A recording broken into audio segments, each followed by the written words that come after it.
મધ્ય ગુજરાત વીજ કંપની લિમિટેડના ₹6.49 કરોડના વિવિધ પ્રકલ્પો આણંદ જિલ્લાના રાસ ખાતેથી લોકાર્પણ અને ભૂમિપૂજન કરતા ઉર્જા મંત્રી કનુભાઈ દેસાઈ।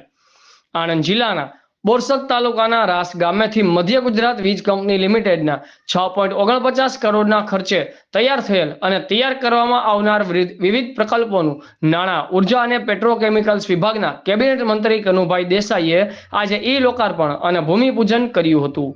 આ પ્રસંગે બોરસદ તાલુકાના સારોલ અને કાલુ ગામ ખાતે એમ 2 સબસ્ટેશનની મંજૂરી આપવામાં આવી છે, જેથી કરીને આજુબાજુના ગામોને 24 કલાક વીજળી મળી રહેશે તેમ જણાવ્યું હતું।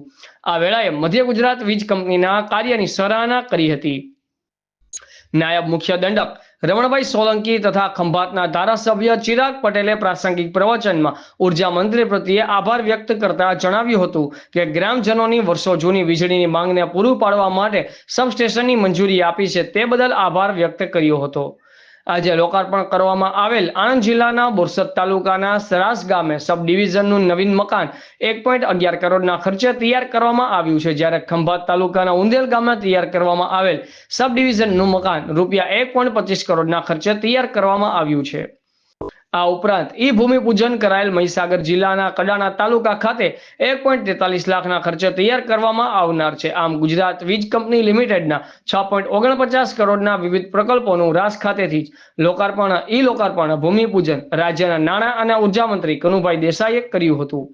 આ પ્રસંગે મધ્ય ગુજરાત વીજ કંપનીના મેનેજિંગ ડિરેક્ટર તેજસ પરમારે સ્વાગત પ્રવચન કરીને કાર્યક્રમની રૂપરેખા આપી હતી તથા અંતમાં MGVCLના મુખ્ય ઇજનેર MG નાગરિયાએ આભાર વિધિ વ્યક્ત કરી હતી। આ પ્રસંગે અગ્રણી રાજેશભાઈ પટેલ, મધ્ય ગુજરાત વીજ કંપની લિમિટેડના અધિક્ષક ઇજનેર SK વસાવા, કાર્યપાલક ઇજનેર DC Kaushik, MG Amin, MD Dalwadi, તાલુકા પંચાયત પ્રમુખ મિહિરભાઈ, MGVCLના અધિકારીઓ, કર્મચારીઓ અને ગ્રામજનો મોટી સંખ્યામાં હાજર રહ્યા હતા। બ્યુરો ચીફ અમિત પારેખ, આઝાદ મીડિયા લાઈવ, આણંદ। નિર્માણ પામનારા બિલ્ડિંગોની ખાતમુહૂર્ત વિધિ કરવામાં આવી। જે રીતે છેલ્લા 3 મહિનાથી સમગ્ર ગુજરાતમાં વર્ષાની હેલી થઈ છે, તેમાં મધ્ય ગુજરાત તેમજ સમગ્ર ગુજરાતની વીજ કંપનીઓએ સુંદર કામગીરી કરી છે અને આ નવા મકાનો એમને વહીવટી સરળતા માટે અને ગ્રાહકોને સરળ રહે એ માટેનું આયોજન કરવામાં આવ્યું છે।